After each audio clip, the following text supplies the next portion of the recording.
বিসমিল্লাহির রহমানির রহিম।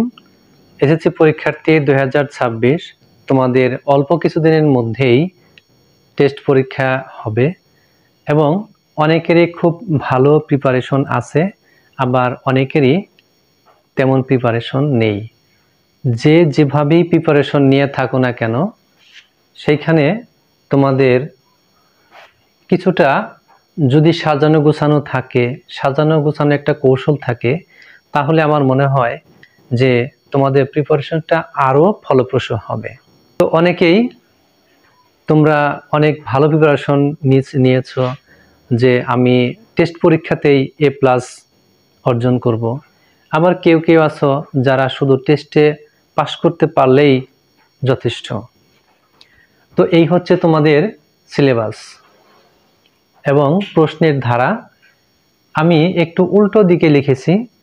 আগে লিখেছি আমি ঘ বিভাগ, তারপরে লিখেছি গ বিভাগ, তারপরে খ বিভাগ, তারপরে লিখছি ক বিভাগ। এর কিছু কারণ আছে। কারণ হলো যে এই যে তোমাদের যে ঘ বিভাগ, এই ঘ বিভাগে মাত্র একটি অধ্যায়, এই 17 অধ্যায়। এই 17 অধ্যায় থেকে প্রশ্ন থাকবে দুটি এবং দুটি অ্যান্সার করা যাবে এবং সেখানে নাম্বার থাকবে 20। এখানে তুমি যদি একটি অধ্যায় পড়ো তাহলে 20 এবং এইখানে তোমার এখান থেকে সংক্ষিপ্ত প্রশ্ন থাকবে দুটি এবং সেই সংক্ষিপ্ত প্রশ্ন মিলিয়ে নাম্বার হবে 20 এর সাথে আরো যদি 4 যুক্ত করা হয় তাহলে সেখানে নাম্বার হবে 24 একটি অধ্যায়। আবার এইখানে গ বিভাগে তোমার নবম অধ্যায় এবং এই 16 অধ্যায়, এই দুটি অধ্যায় থেকে দুটি প্রশ্ন থাকবে। এই 16 অধ্যায় থেকে এবং নবম অধ্যায় থেকে তোমাদের দুটি প্রশ্ন থাকবে, তার মধ্যে তোমার অ্যান্সার করতে হবে একটি। তো আমি তোমাকে এখানে সাজেশন করব যে এখান থেকে একটা প্রশ্ন সবার আগে তুমি পড়ে নাও। কারণ কি, তুমি A+ অর্জন করতে চাও আর শুধু পাসই করতে চাও। সেখানে আমি বিগত দিনের অভিজ্ঞতা থেকে দেখেছি যে অনেকেই A+ অর্জন করার টার্গেট নিয়ে থাকে, কিন্তু সেখানে অবশেষে তারা ফেল করে, এমনকি ফেল মার্কের কাছাকাছি নাম্বার পায়। এর কিছু কারণ হলো যে তারা প্রত্যেকটা অধ্যায় সময়ের সাথে সারতে পারে না, অথবা জানা থাকলেও তাদের অ্যান্সার করাটা সঠিক হয় না। সবগুলো পড়ার কারণে তারা সঠিকভাবে পরীক্ষায় অ্যান্সার করতে পারে না। কিছু দূর অঙ্ক করে করে তারা আটকে যায় এবং সেখান থেকে আর বের হতে পারে না, যার কারণে তাদের নাম্বার কমতে কমতে ফেল মার্কের কাছাকাছি আসে, এমনকি অনেক সময় ফেলও করে। কারণ টেস্ট পরীক্ষার খাতাটা কিন্তু অনেক কঠিন করে দেখা হয়।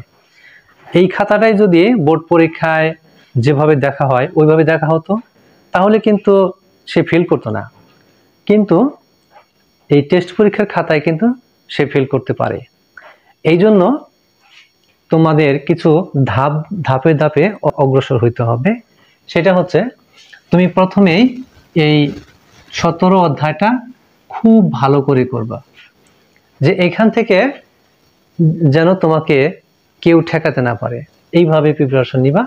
তার মানে তুমি এখানে যদি 17 অধ্যায়টা পড়ো, এখান থেকে তুমি দুইটি সৃজনশীলে 20 পাবে এবং তার সাথে আরো 4 যুক্ত হবে, সেটা হলো সংক্ষিপ্ত।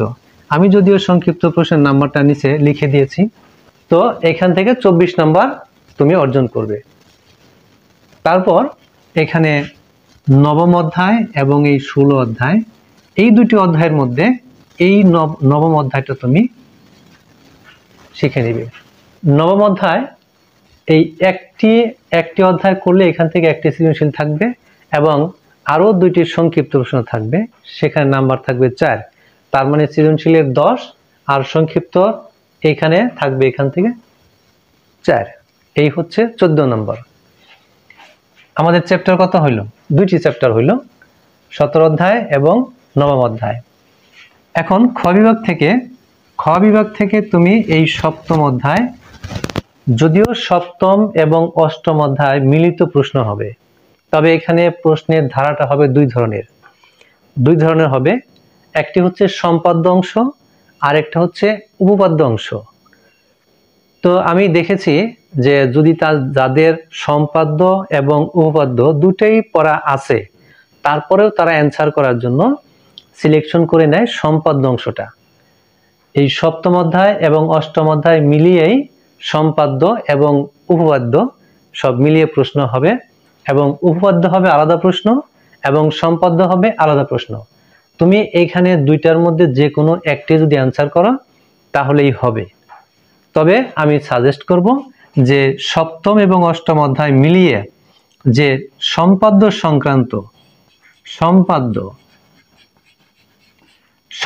সংক্রান্ত যে প্রশ্নটি আছে সেইখানে তুমি অ্যান্সার করবে।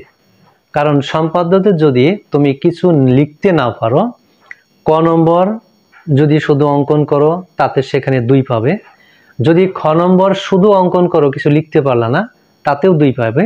এবং গ নম্বর তুমি যদি লিখতে পারলা না, শুধু অঙ্কন করতে পারলা, তাহলেও কিন্তু সেখানে 2 পাবে। তার মানে তুমি এখানে কিছু লিখতে না পারলেও শুধু অঙ্কন করলেও 10-এর মধ্যে কিন্তু 6 পাওয়া সম্ভব। তো আমি বলবো না যে তুমি 10-এর মধ্যে 6 পাও, তুমি এই অধ্যায়টা ভালো করে পড়বে, যেন এখানে যে সৃজনশীলের 10 মার্ক এবং সংক্ষিপ্ত প্রশ্নের 4 মার্ক অর্থাৎ 14 মার্ক যেন তুমি এখান থেকে নিশ্চিত করতে পারো। দেখো তাহলে এইখান থেকে আমার আসলো কত? 24, এখান থেকে আসলো 14, এখান থেকে আসলো 14। তাহলে এই 3টি অধ্যায় যদি আমরা পড়ি তাহলে এখান থেকে নাম্বার আসলো কিন্তু 52। আমরা পড়লাম কয়টা? মাত্র 3টি অধ্যায়। আমাদের সৃজনশীলে মার্ক অর্জন হবে কিন্তু 52। তাহলে আমাদের বাকি থাকে কত? 70-এর মধ্যে বাকি থাকে আর হচ্ছে 18। এই 18 নম্বর এই 3টি অধ্যায়ের ভিতর থেকে আসবে। একটি সৃজনশীল, এখান থেকে একটি সৃজনশীলের নাম্বার থাকবে 10, আর 3টি অধ্যায়ের থেকে তোমার এখানে সংক্ষিপ্ত প্রশ্ন থাকবে মোট 6টি, 5টি অথবা 6টি থাকবে। সেখান থেকে তোমার 4টি অ্যান্সার করতে হবে, 4 দুগুণে 8। তার মানে এইখান থেকে তুমি অর্জন করবে 18 নম্বর। 18 নম্বর, এই হচ্ছে মোট 70। এখন এই যে লাস্টের যে অধ্যায় মানে ক গ্রুপ, ক বিভাগ, এই ক বিভাগটা তুমি এগুলো একেবারে ভালোভাবে শেখার পরে তারপরে তুমি এই বিভাগটা ধরবে, যাতে করে তোমার এই 52 নাম্বার নিশ্চিত হয়। আর এই 18 যদি আসলো ভালো, না আসলেও যেন তোমার রেজাল্টটা অত বেশি খারাপ না হয়। এখন আমি তোমাদের দেখাবো যে এই যে 17 নাম্বার, এগুলোর কি কি ধাপ অর্জন করতে হবে, মানে কি কি ধাপ অনুসরণ করে এই 17 অধ্যায়টা পড়তে হবে। এই 17 অধ্যায়ে আছে সংক্ষিপ্ত প্রশ্ন। সংক্ষিপ্ত প্রশ্ন এখানে থাকবে 6, মানে একটি থাকবে ক আর 2টি থাকবে সংক্ষিপ্ত প্রশ্ন আকারে, অর্থাৎ যে সংক্ষিপ্ত প্রশ্ন 10টি উত্তর দিতে হবে, থাকবে 15টি। এইখানে তোমার পরিসংখ্যান থেকে 2টি প্রশ্ন থাকবে এবং কতে থাকবে 2টি। যদি গড়, মধ্যক, প্রসরক এই 3টি জিনিস, এই 3টি বিষয়ের উপর থেকে তোমার 2টি বিষয় এখানে আসবে, যে কোনো 2টি, হয়তো গড় বা মধ্যক আসতে পারে অথবা মধ্যক বা প্রসরক আসতে পারে। এখান থেকে যে কোনো 2টি আসবে এবং 2টিতে নাম্বার থাকবে এখানে 8। আর হচ্ছে অজীব রেখা, বহুভুজ, আর হচ্ছে আয়তলেখ। আমি একটি করে অক্ষর লিখলাম, অজীব রেখা, বহুভুজ, আয়তলেখ। আমি এই অধ্যায় সম্পর্কে আরো বিস্তারিত ভিডিও এখানে আমার দেওয়া আছে, আর যদি সম্ভব হয় সেগুলো দেখে নিবে। তো এই অজীব রেখা, বহুভুজ এবং আয়তলেখ এই 3টি বিষয় থেকে আসবে 2টি, এখানে নাম্বার থাকবে 8। এইভাবে তোমার 17 অধ্যায়ের নম্বরগুলো অর্জন করতে হবে। তাহলে এখানে কত? 3 8 8 2 16, আর এখানে সংক্ষিপ্ত প্রশ্ন থাকবে যেহেতু এখানে দুইটি সৃজনশীল থাকবে, তাহলে এখানে আসবে হচ্ছে 8 নম্বর, অর্থাৎ 4টি। অর্থাৎ এখানে দুটি থাকবে ক আর দুইটি থাকবে সংক্ষিপ্ত প্রশ্ন। তাহলে মোট কত হইল? মোট হচ্ছে 4টি সংক্ষিপ্ত প্রশ্ন হইল। 4টি সংক্ষিপ্ত প্রশ্নে নাম্বার থাকবে 4 দুগুণে 8, অর্থাৎ 3 8 এই যে 24।